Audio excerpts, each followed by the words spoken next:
Hello guys, welcome to my channel. So ഇന്ന് നമ്മൾ പറയാൻ പോകുന്നത് കീമിന് വേണ്ടിയിട്ട് കെമിസ്ട്രി എങ്ങനെ പഠിക്കണം എന്നുള്ളതാണ്. ഓക്കെ, സോ ആദ്യം നമ്മൾ ഓർഗാനിക് കെമിസ്ട്രിയിലേക്ക് വരാം. ഓർഗാനിക് കെമിസ്ട്രി എന്ന് പറയുമ്പം ഫുൾ നമുക്കറിയാം മറ്റേ സ്ട്രക്ചേഴ്സാണ്, ഇക്വേഷൻസാണ്. അപ്പോൾ ഇതെല്ലാം നമ്മൾ എഴുതി തന്നെ പഠിക്കണം. ഓക്കെ, ബെൻസീൻസിൻ്റെ സ്ട്രക്ചേഴ്സും അതിൻ്റെ പേരുകളും അതിൻ്റെ ഓരോ റിയാക്ഷൻ്റെ പേരുകളൊക്കെ പഠിക്കണം.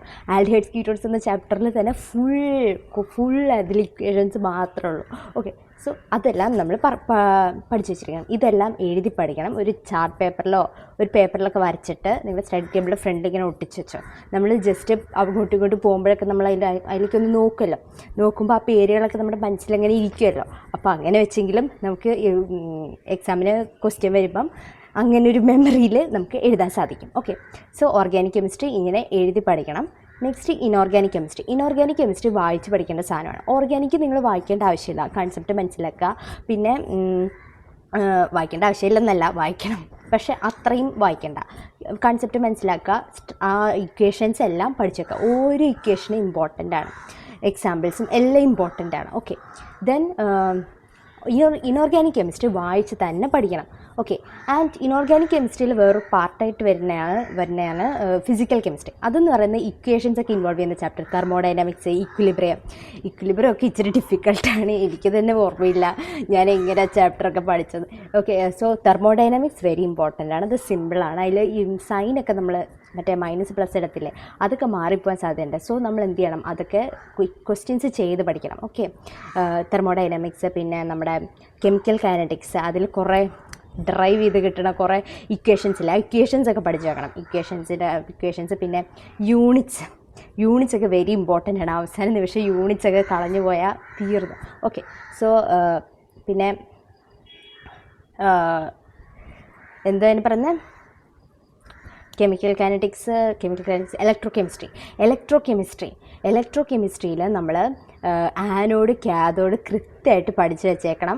അതിൻ്റെ ഒരു കൺഫ്യൂസ് ചെയ്യുന്ന കുറച്ച് ഭാഗങ്ങളുണ്ടല്ലോ, അത് കറക്റ്റ് ആയിരിക്കണം, കാരണം എപ്പോഴും അവിടുന്ന് ചോദ്യം ചോദിക്കാറുണ്ട്. Okay, then redox reactions, oxidation state കണ്ടുപിടിക്കുന്നത്, അങ്ങനത്തെ സിമ്പിളായിട്ടുള്ള കാര്യങ്ങൾ, അതൊക്കെ സിമ്പിളാണ്, നമുക്ക് പഠിക്കാവുന്നേ ഉള്ളൂ. പക്ഷേ നമ്മൾ ആ സമയത്ത് നമ്മുടെ സൈനോ എന്തെങ്കിലും ഒരു സാധനം മാറിപ്പോയാലുണ്ടല്ലോ ഫുൾ തീർന്ന്. അതുകൊണ്ട് അതൊക്കെ നമ്മൾ ചെയ്ത് പഠിക്കണം. PYQs ചെയ്യണം, മോക്ക് ടെസ്റ്റൊക്കെ എഴുതണം. ഓക്കെ, കീമിൻ്റെ അവസാന മാസം ഉണ്ടല്ലോ ഫുൾ നമ്മൾ മോക്ക് ടെസ്റ്റിന് വേണ്ടി കൊടുക്കണം. മോക്ക് ടെസ്റ്റ് ചെയ്യണം, അറിയാത്ത നമ്മൾ നോക്കി പഠിക്കണം. സോ കെമിസ്ട്രിയിൽ ഈ ഫിസിക്കൽ കെമിസ്ട്രി അല്ലാതെ ഇനോർഗാനിക്കിൽ ബാക്കിയുണ്ടല്ലോ തിയറി നിങ്ങൾ NCERT വായിക്കുക തന്നെ ചെയ്യണം. NCERTയിൽ ഓരോ വരി ഇമ്പോർട്ടൻ്റ് ആണ്. അത് ഹൈലൈറ്റ് ചെയ്തോ എന്തെങ്കിലും ചെയ്തോ എന്ത് ചെയ്താലും അത് ഫുൾ വായിച്ച് പഠിച്ചിരിക്കണം. Okay, so that's it guys. നിങ്ങൾ ഇത്രയും ചെയ്ത് കഴിഞ്ഞാൽ നിങ്ങൾക്ക് കെമിസ്ട്രി സിമ്പിളാണ്. കെമിസ്ട്രി എന്ന് പറയുന്നത് ഈ 3 സബ്ജക്റ്റിലും കെമിസ്ട്രി എന്ന് പറയുന്നത് വെരി സ്കോറബിൾ സബ്ജക്റ്റാണ്. പക്ഷേ അത് നമ്മൾ എന്ത് ചെയ്യാറില്ല, നമ്മൾ വിട്ടുകളയും, നമ്മളതിന് ചിലപ്പോൾ ഇഗ്നോർ ചെയ്യാറുണ്ട്. പക്ഷെ അത് വെരി ഇമ്പോർട്ടൻ്റ് ആണ്, നല്ല മാർക്ക് സ്കോറബിളാണ്. സോ പഠിക്കുക. ഓർഗാനിക് കെമിസ്ട്രി വരച്ച് പഠിക്കുക, ഇനോർഗാനിക് കെമിസ്ട്രി വായിച്ച് പഠിക്കുക, ഫിസിക്കൽ കെമിസ്ട്രി ചെയ്യണം. Okay, so and PYQ solve some PYQs, do some mock test. All the best guys, bye. Bonus tip guys, നിങ്ങൾക്ക് കെമിസ്ട്രിയിൽ കുറച്ച് ചാപ്റ്റേഴ്സ് വിടണം എന്നുണ്ടെങ്കിൽ വിടാവുന്നതാണ്. ഇക്വിലിബ്രിയം നിങ്ങൾക്ക് വിടാവുന്നതാണ് ഗൈസ്. അത് കുറച്ച് പാടാണ് കിട്ടാൻ. ഇപ്പോൾ നിങ്ങൾ അവസാന നിമിഷമായി മാത്രം നിങ്ങൾക്ക് വിടാവുന്നൊരു ചാപ്റ്ററാണ് equilibrium.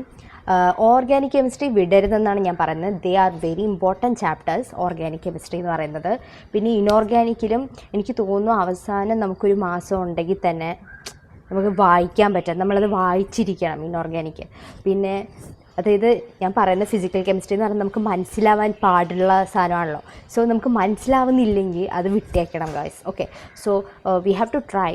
But if we tried and then we are not getting, അതിനെപ്പറ്റി ഓർത്ത് വിഷമിക്കാനൊന്നും പോകണ്ട, നമ്മൾ ജസ്റ്റ് ആ ചാപ്റ്റർ വിട്ടേക്കണം. Okay, and do with what you have. നമുക്ക് മനസ്സിലാവുന്ന വെച്ച് നമ്മൾ മുന്നോട്ട് പോകണം. Okay, so all the best guys, by.